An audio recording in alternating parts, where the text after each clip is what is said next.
اللہم صلی علی محمد مختلف الملوان وتعاقب العسران وکر الجدیدان واستقل الفرقدان وبلغ روحہ وارواح اہل بیتہ من التحیۃ والسلام وبارک وسلم علیہ کثیرا۔ اللہ تبارک و تعالی جو علام الغیوب ہے، اصل علم اسی کے پاس ہے، حقیقی علم بھی اسی وحدہ لا شریک کے پاس ہے، جس کو وہ نوازتا ہے جس وصف اور جس صفت سے اور جس کمال اور جس خوبی سے، وہ اصل میں اس صفت یا اس کمال کا مظہر ہوتا ہے، اس کا مالک نہیں ہوتا۔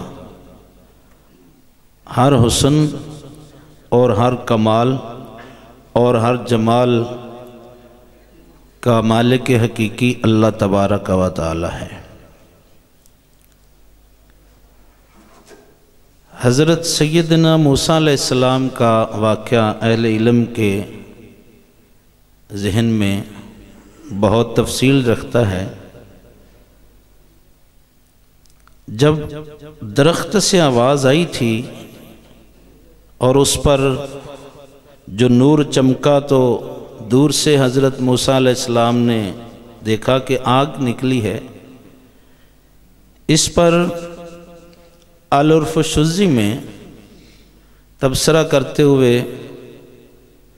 مصنف نے، جس کا میں نام نہیں لینا چاہتا، کہا کہ یہ جو درخت تھا جس سے آواز بھی آئی اور نور بھی نکلا، اللہ تعالیٰ نے اپنی حکمتوں کو پورا کرنے کے لیے اس کی صفات شجریہ کو ختم کر دیا اور اسے اپنے دو صفات کا مظہر بنایا، کلام اور نور کا۔ وہ تھا تو درخت، لیکن اس وقت اس کے اندر درخت ہونے کے جو اوصاف ہوتے ہیں ان کو اللہ نے ختم کر کے اپنی قدرت کاملہ سے اس کو اپنے صفات کا مظہر بنایا۔ تب اس درخت سے آواز آئی کہ میں اللہ بولتا ہوں، اور وہ اس سے نور بھی چمکا۔ میں نے وہاں سے یہ فیض لیا کہ اگر ایک درخت کو جو لکڑی کا ہے، اللہ تعالیٰ جب چاہے اپنی حکمتوں کو پورا کرنے کے لیے اس کی صفات شجریہ کو ختم کر دے اور اس سے اپنے نور کا مظہر بنا دے، تو نہ کوئی شرک اور نہ کوئی بدعت اور نہ کوئی عیب ہوتا ہے۔ تو جب اللہ تعالیٰ اپنے علم غیب کی تجلی مصطفیٰ کی ذات پر فرمائے اور مصطفیٰ اللہ کے علم کا مظہر اتم بنے، تو پھر کیوں شرک اور بدعت ہو جاتا ہے؟ اور پھر حضور کی ذات سے نیچے آ جائیں تو درجہ بدرجہ ہر زمانے میں علم کا اظہار کہیں نہ کہیں سے ہوتا ہے، اور وہ جیسے عربی میں کہتے ہیں کہ الفضل ما شہدت بہ الاعضاء، اردو میں اسے کہتے ہیں جادو وہ جو سر چڑھ کر بولے۔ تو ہر زمانے میں اللہ تبارک و تعالی نے علم کے اعتبار سے کسی نہ کسی شخص کو علم حق کا مظہر بنایا ہوتا ہے۔ آج ہم جب باطل فرقوں کے مد مقابل